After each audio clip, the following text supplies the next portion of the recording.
दोस्तों, कुछ लोगों का मत ये है, जैसे कई बार शादी हो जाती है, पति या पत्नी कोई गलत निकल आता है, पसंद नहीं आता है, तो लोग बाकी सोचते हैं यार ये तो गलत आ गई ज़िंदगी में, गलत आ गया और इससे अच्छा तो कोई दूसरी मिल जाती, दूसरा मिल जाता तो ज़िंदगी बहुत बढ़िया हो जाती, सुखी से गुजर जाती। तो ये उनका एकदम भ्रम है, ये बिल्कुल उनका एकदम भ्रम है। इसमें बिल्कुल भी कोई भी सच्चाई नहीं है। आप एक की जगह किसी दूसरे कर लेते, उसके साथ भी यही प्रॉब्लम आती, कोई दूसरी तरह की समस्या आती। कुछ तो कॉमन समस्या शादी में रहती है सभी के साथ। आप कोई दूसरी लाते, तीसरी लाते, किसी को भी ले आते, प्रॉब्लम यही आती।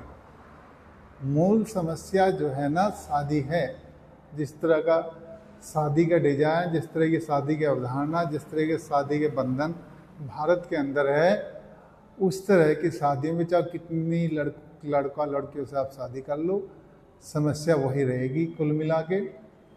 तो जो ये लोग सोचते हैं भाई ये तो गलत आ गई मेरी ज़िंदगी में, किसी कोई दूसरी आ जाती तो बढ़िया जीवन गुजर जाता है, ऐसा बिल्कुल भी नहीं होगा। और जिसको एक ही बार में समझ में आ गया कि भाई शादी नहीं करनी है तो वो तो बुद्धिमान है ही है।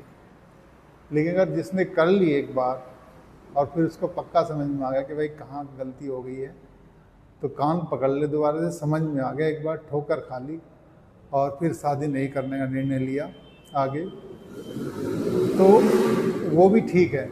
लेकिन कई बार जो कुछ मूर्ख ऐसे हैं कि बार बार ठोकरे खाने के बाद भी उनकी बुद्धि जो है काम नहीं करती और फिर उसमें फंसते जाते हैं वो। तो ये जो सोच है कि भाई ये नहीं आती तो दूसरी मिल जाती, दूसरी तीसरी मिल जाती, अच्छी मिल जाती, ऐसा कोई अच्छा नहीं मिलेगा। भारत जैसे देश में जैसी स्थिति यहाँ की है, जनसंख्या विस्फोट जितना हो गया है, लाचारी है, भुखमरी है, बेरोजगारी है, कहने को ये विकसित विकासशील देश है, लेकिन एक्चुअल में लोगों के पास जा जा के देखो, उनको नज़दीक से देखो, वो कितनी प्रॉब्लम में जी रहे हैं। जीडीपी वीडीपी ये कुछ नहीं होता। हैप्पीनेस, हैप्पी ये अलग चीज़ है कि हैप्पी कितने लोग बाग हैं। तो भारत देश जैसे देश में एक तो अभी कुछ वर्षों से कोई बच्चा पैदा करने की आवश्यकता नहीं है। हाँ, रिलेशनशिप में आप रह सकते हो, उसकी आवश्यकता है, प्यार की आवश्यकता है, वो हमेशा से रहेगी। लेकिन आप बेमतलब में फंस के, शादी या बंधन में फंस के अपने आप को फंसाना ये ठीक नहीं है। तो इस पर आप विचार करने की ज़रूरत है। हाँ, जिसको लगता है कि भाई मेरे पर रहा ही नहीं जा रहा है बिल्कुल भी बिना शादी के, तो बहुत सोच समझ